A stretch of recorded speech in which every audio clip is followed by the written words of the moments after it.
하나님 말씀은 신약 성경 318페이지, 신약 성경 318페이지 빌립보서 2장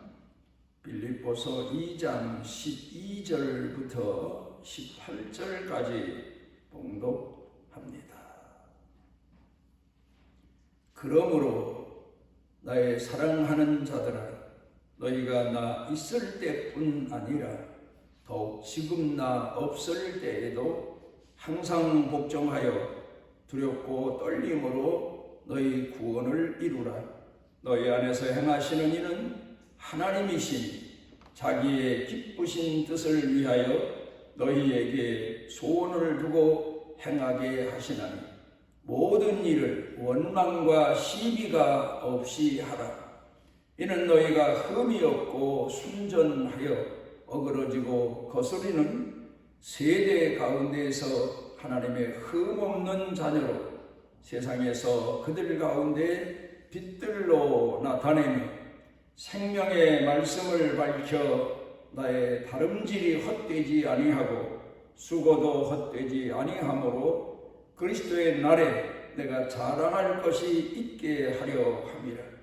만일 너희 믿음의 제물과 섬김 위에 내가 나를 전제로 드릴지라도 나는 기뻐하고 너희 무리와 함께 기뻐하리니 이와 같이 너희도 기뻐하고 나와 함께 기뻐하라.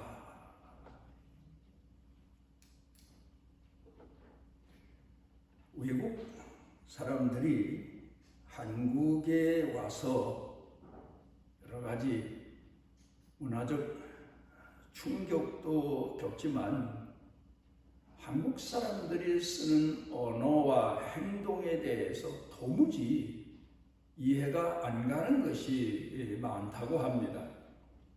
그 중에서 제일 이해가 안 가는 이야기가 뜨거운 음식을 먹거나 뜨거운 물을 마시면서 시원하다 하는 말이라고 그럽니다. 그 말을 이해하기까지는 한국에 와서 오랜 동안 살아야만 비로소 그 말의 의미를 알 수 있다고 이야기를 합니다. 그런가 하면은 아이들이 자라면서 어른들과 함께 음식을 먹으며 이해가 안 가는 것이 수도 없이 많습니다. 쓴 맛이 단맛이다. 쓴 맛을 즐기는 어른들을 도무지 이해를 못합니다. 또 매운 맛을 즐기는 어른들을 이해를 못합니다. 또 뜨거운 맛을 즐기는 어른들을 이해를 못합니다. 아이들은 단맛이 세상에서 최고의 맛인 줄만 알고 자랍니다. 그러다가 이 아이들이 성숙하게 되면 끝내는 어른들처럼 쓴 맛의 단맛, 또 신맛의 참맛, 뜨거운 맛의 시원한 맛, 이런 맛을 나중에 이해하게 되고 자신들도 그 맛을 즐기게 됩니다. 예수 믿지 않는 사람들이 우리 예수 믿는 사람들을 보면서 도무지 이해가 안 가는 게 수도 없이 많습니다. 같이 살면서 같이 한 집안 식구로 살면서도 이해되지 아니하는 것이 참 많습니다. 분명 자기네가 복은 데는 다 잃어버린 거고 자기네가 복은 데는 큰 불행인데 신앙인들은 오히려 감사하다고 하고 오히려 감격하고 감동하는 그런 모습을 보면서 이해가 안 되니까 신앙에 미쳤다, 교회에 미쳤다 그런 말밖에는 표현할 방법이 없는 겁니다.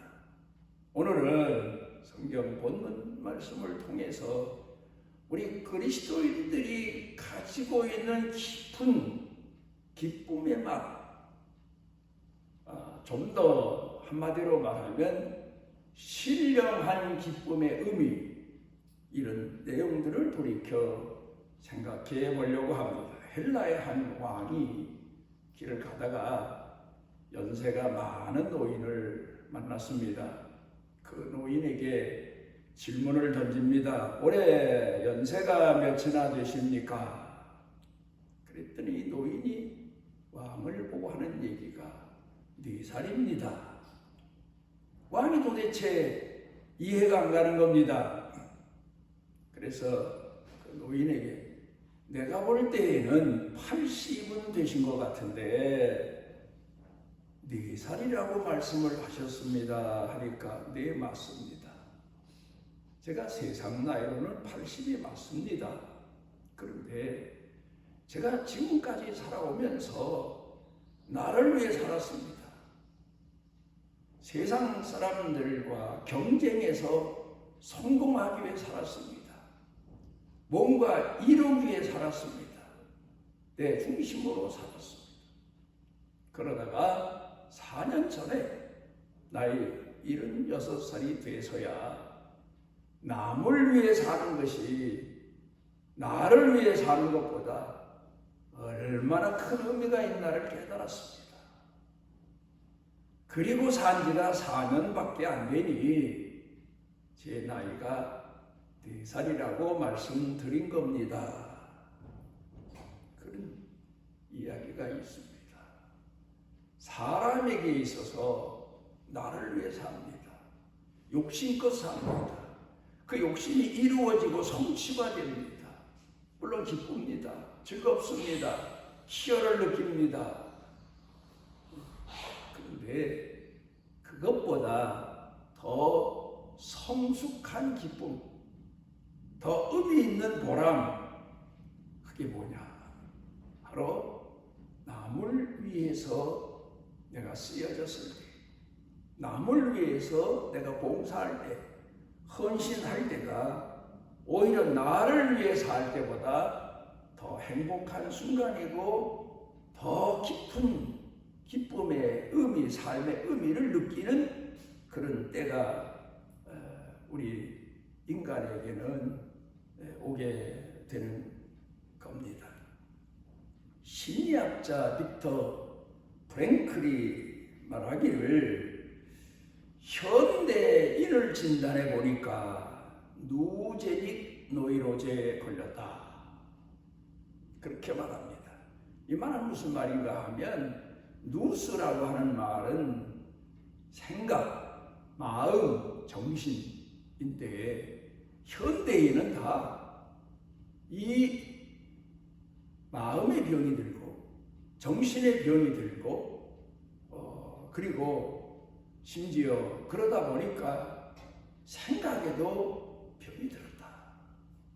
그래서 현대인은 슬플 때, 기쁠 때, 또 그런가 하면은 행복할 때를 제대로 누리질 못하고 병든 사람으로 살아가고 있다. 그렇게 얘기를 하고 있습니다. 우리가 시골에서 농사하는 사람들 보면 처음에 씨를 뿌립니다. 땅을 파고 밑거름을 주고 그리고 씨를 뿌리면 싹이 납니다. 며칠 후에. 그런데 그 싹이 잘 자라나 하면 얼마 자라다가 병치레를 시작합니다. 결국 그 병치레도 이기지 못하고 주저앉는 곡식이 수도 없이 많아서 그래서 농사에 절대적으로 근래에 필요한 것은 농약이다. 뭐 그렇게 말들을 합니다만 사람에게 있어서 가장 큰 문제가 뭐냐? 순수함을 잃어버립니다. 나이가 들어가면. 그래서 사랑도 건강한 사랑을 하는 게 아니라 병든 사랑을 한다. 그걸 진단해내고 있습니다. 기쁨을 느끼고 누려도 병든 기쁨이다. 병든 슬픔이다. 그러니 사람이 온전한 사회생활을 이루며 살아가지 못하는 세상이 됐다. 이렇게 얘기합니다. 그래서 현대인들에게 빅터 프랭클이 제시하는 것이 두 가지입니다. 하나는 잊어버린 어제를 오늘 살아라. 무슨 얘기인가 하면 내가 돌이켜보니까 어제를 헛살았구나. 의미 없이 살았구나. 열심히 살았는데 의미를 모르고 살았구나. 그래서 오늘은 마치 잃어버린 보화를 찾은 것처럼 살아라. 의미 있는 날을 살아라. 의미 있고 보람 있는 일을 발견해라. 그게 바로 내가 내 생각과 마음이 병들어 가는 데서, 사랑이 병들어 가는 데서 내 건강을 유지하는 방법이다. 그 다음에 두 번째로는 나를 위해 살지 말고 타인을 위해서 살아. 나 자신을 위해서 살면 살수록 모든 게 다 병이 깊어지게 된다. 그렇게 얘기합니다. 그런데 타인을 위해 살면서 내 마음의 건강도 되찾게 되고 사랑도 되찾게 되고 내 정신도 바로 바른 정신을 가지고 살게 된다. 이걸 가르쳐 교훈하고 있습니다. 어떤 교회 목사님 가족이 새로 부임을 했습니다. 그래서 주일날 예배 끝나고 광고 시간에 교인들 앞에 온 식구가 나와서 인사를 했습니다. 그리고 그날 지나서 거의 첫날 월요일 날이 됐는데 이 목사님 부인이 장을 갔습니다. 시장에 뭔가 먹을 것을 마련하기 위해서는 사야 되니까 가서 콩나물을 사는데 콩나물 파는 아주머니가 앉아있는 거예요. 그래서 콩나물 1,000원어치 주세요 했더니 콩나물 줍니다. 그런데 다른 데서 사는 것보다는 많이 주는 거예요. 그래도 이 목사님 부인은 습관이 돼서 더 주세요. 그랬더니 이 아주머니가 그 목사님 부인을 빤히 쳐다보면서 사모님 보통 사람보다 배나 더 드렸습니다. 얼마나 망신스러웠는지 교인이라는 말이 자기는 교인을 몰라도 어제 인사한 자기를 교인이 알아보고 배를 줬는데 더 달라고 했으니 얼마나 망신스러운지 콩나물도 못 들고 그냥 도망을 왔다는 얘기가 있습니다. 물론 어렵게 살다 보니까 힘들게 살다 보니까 돈 한 푼이 귀하고 살림에 좀 더 보탬이 되기 위해서 마음을 더 쓰는 그런 습관이 들여졌지만 사는 사람만 생각했지 나만 생각했지 팔고 앉아있는 남을 생각하는 마음이 부족했던 거예요. 어떤 분이 일본에 갔습니다. 전철을 탔습니다. 그런데 기이한 일을 본 겁니다. 그게 뭔가 하면 노인이 앉았다가 젊은 사람이 노인 앉아있는 의자 앞에 와 서 있으니까 일어나더니 그 젊은이를 자기 자리에 앉힙니다. 이상하다. 우리나라 같으면 젊은이가 앉았다가 노인에게 자리를 양보하고 우리 전철에 가면 약자, 노약자 좌석이 따로 있고 뭐 그런데 아니 이 나라는 어떻게 거꾸로 됐나? 그래서 이분이 그 노인에게 슬며시 다가가서 물어봤답니다. 어떻게 해서 연세 많은 노인이 앉아가셔야지 젊은 사람에게 자리를 양보하십니까? 그랬더니 이분이 하는 얘기가 저 젊은이가 오늘 회사에서 얼마나 많이 힘들었겠습니까?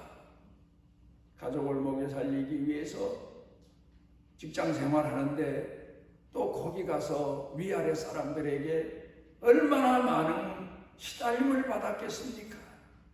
그리고 퇴근하는 길이니 얼마나 피곤하겠습니까?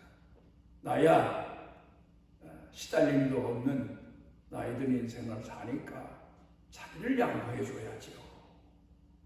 그래서 이분이 큰 충격을 받았답니다. 그렇지. 마땅히 대접받아야 될 노인으로만 생각했는데 나보다 오히려 젊은이들 고충을 누구보다 다 경험한 노인이기 때문에 젊은이들을 이해하고 자기를 양보하는 그분 생각하면서 이분이 그 다음부터 전철 타면 본인도 그분에게 배운 대로 젊은 사람에게 자기를 양보하는 그런 습성을 가지게 됐다.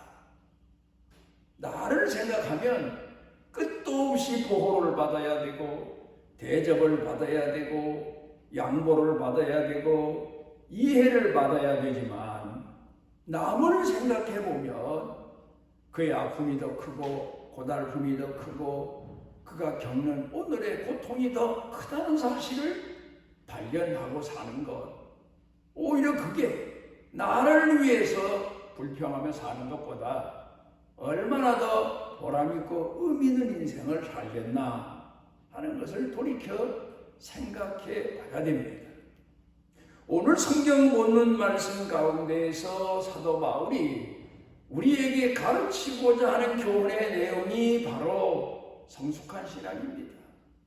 좀 더 신앙인에게 있어서 더 귀한 내용은 신령한 기쁨,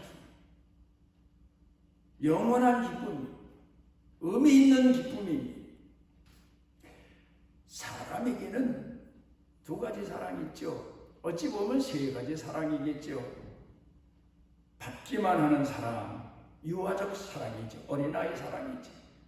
사람이 그러다 성숙해지고 나이가 들게 되면 그 다음에는 상대적 사랑, 대접을 받고 내가 대접하고 그래서 기쁘고 행복하고 그러다가 나이가 더 들어서 어머니가 되거나 아버지가 되면 일방적인 사랑으로 성숙하게 됩니다.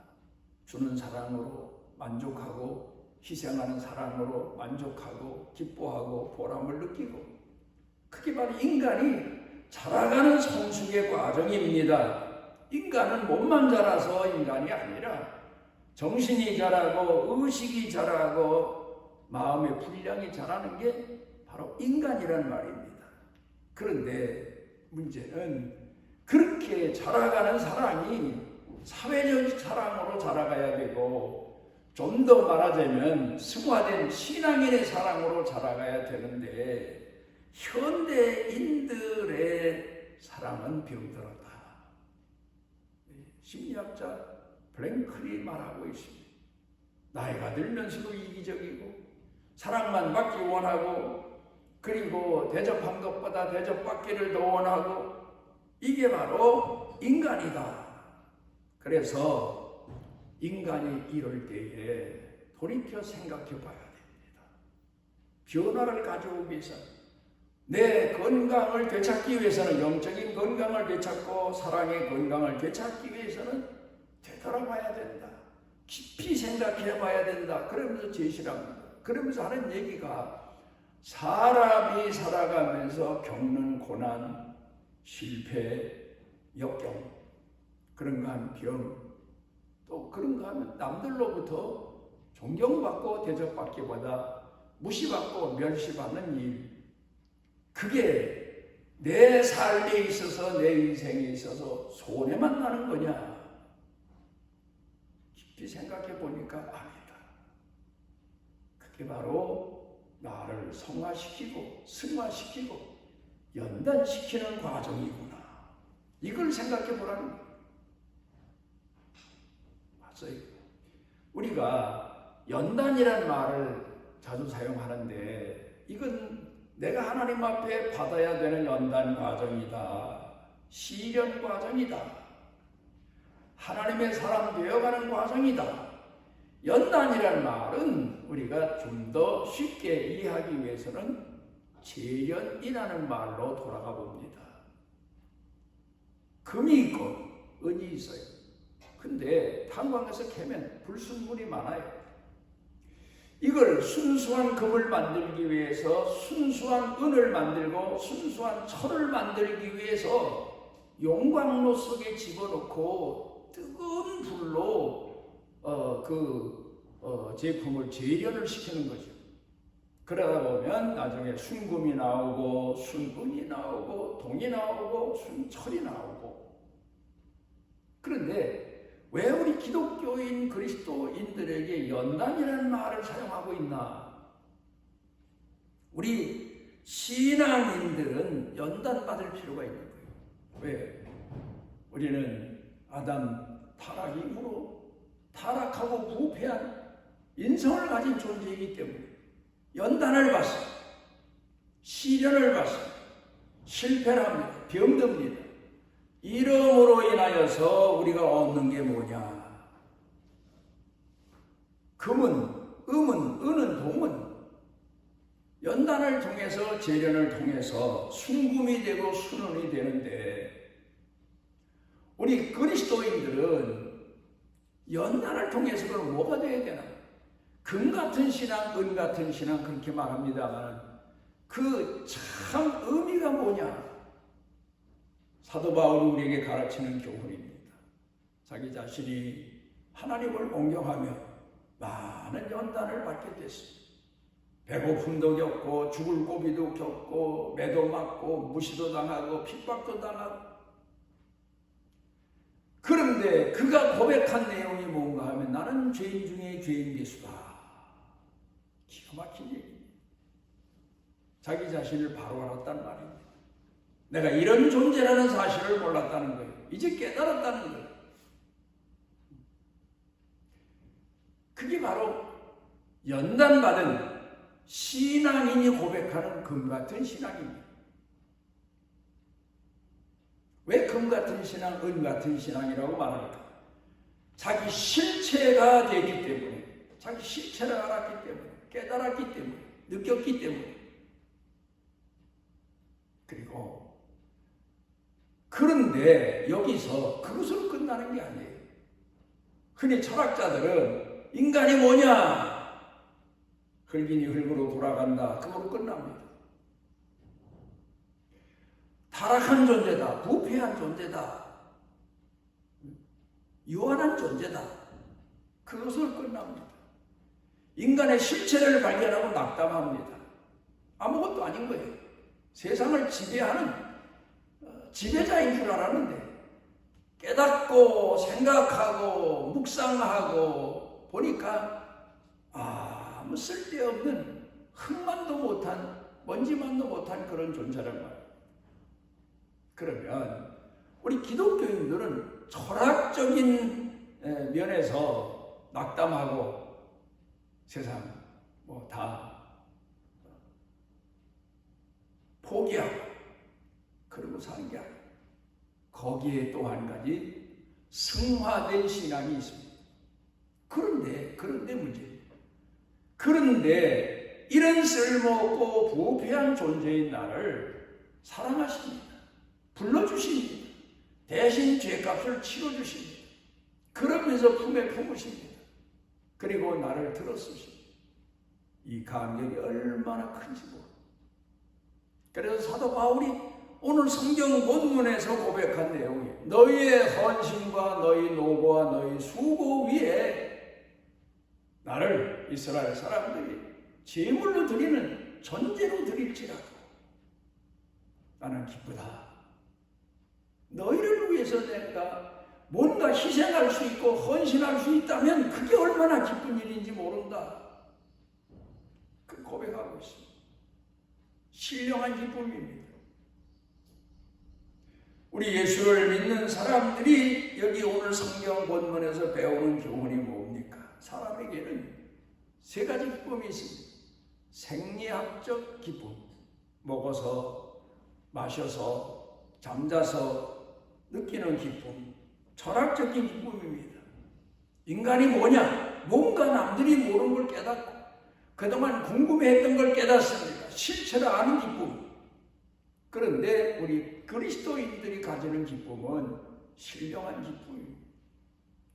나 같은 죄인에게 하나님이 베푸신 긍휼의 은혜, 아무 쓸모없고 흙먼지 못한 이 존재를 천하보다 귀히 여기시는 사랑의 은혜, 그리고 이런 죄인에게 끝없이 베풀어 주시는 긍휼의 은혜, 이 은혜를 가슴에 안고 사는데 하나님이 이런 쓸모없는 인간을 불러서 천사도 사용하지 아니하시는 복음을 위해서, 하나님 영광을 위해서, 하나님 사랑의 도구로 들어 사용하시니 얼마나 감사한 일일까. 빌립보 교회는 사도 바울이 복음을 전하면서, 이방 사도로서 복음을 전하면서 제일 첫 번째 복음 전에서 세워진 교회입니다. 우리로 말하면 첫 자식입니다. 첫 자식이 이렇게 아버지 마음을 알고 어머니 마음을 알고 헤아려서 어머니 아버지 뜻대로 모범을 보이며 사니까 부모로서는 은인이지요. 스승으로서는 은인이지요. 사도 바울로서는 은인이지요.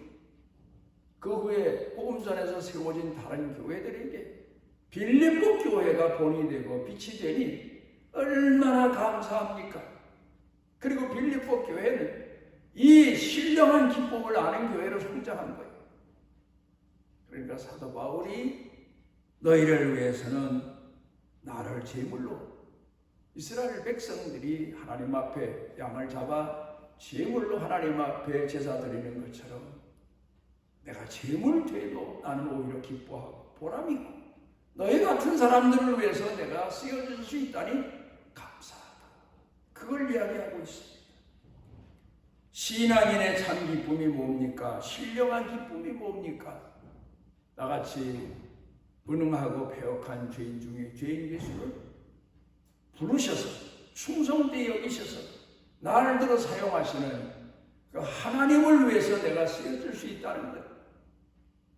남을 용서할 수 있고, 오리를 가고자 하는 자에게 심리까지 가질 수 있고, 속옷을 달라는 자에게 겉옷까지 줄 수 있고, 오른편 뺨을 때리는 사람에게 왼편도 돌려줄 수 있고, 중요한 건 7번씩 70번이라도 용서해 주고도 또 더 용서해 주고 싶은 마음이 내 마음 가운데 넘치는 것, 성령과 말씀을 통한 진정한 신령한 기쁨, 보람, 의미, 이게 바로 오늘 사도 바울이 가진 기쁨이고 빌립보 교회 성도들이 가진 기쁨이고 오늘 우리가 가져야 될 삶의 기쁨이고 보람이고 의미입니다.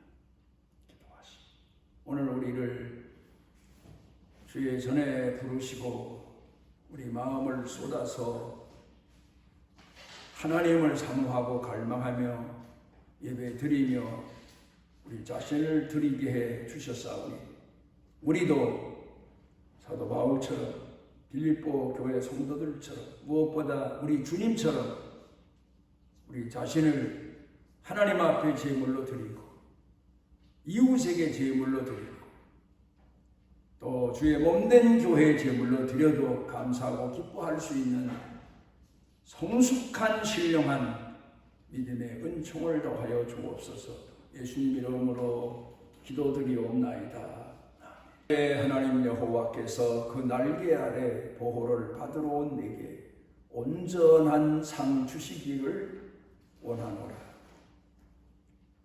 우리를 어리석고 패역한 세대에서 이끌어내시고 불러 함께해 주시는 우리 주 예수 그리스도의 무한하신 은혜와 우리를 사랑하시되 끝없는 사랑을 쏟아 부어주시는 아버지 하나님의 만극하신 사랑과 우리 속에 내재하셔서 빛이 되시고 깨워주시고 일으켜주시고 소망과 그리고 확실한 믿음을 더해주시는 성령님의 능력의 은총이 사랑하는 자녀들 머리 위에 영육간에 사는 생활 중에 삶 중에 그리고 자녀 자손 중에 일터 경영 중에 영육간에 온 교회 중에 넘치고 넘치도록 함께 하시기를 축원하옵나이다.